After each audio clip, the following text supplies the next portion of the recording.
Hello grade 4. What's going on? I hope you are doing well. Let's start today's lesson. Today we are going to do exercise 1 of page number 6. In this lesson we will learn the use of there is and there are. The use of there is and there are. We use there is for one person or object. We use there is for one person or one object. We use there are for more than one person or objects. We use there are for two persons or more than one.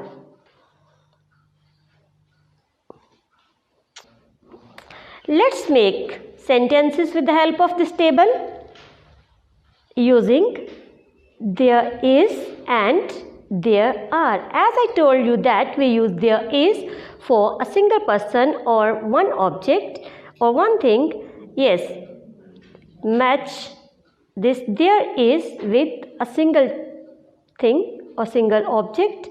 There is a shark. A stand for one thing or one person or one object.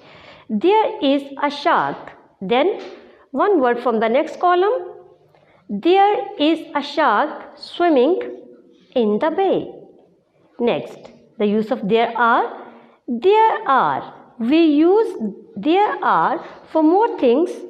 There are some birds flying over the water. There are some birds flying over the water.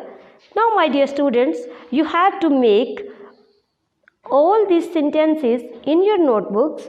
You will write down neatly. You will draw this table in your notebook. Take a picture and send me on my email address. Bye.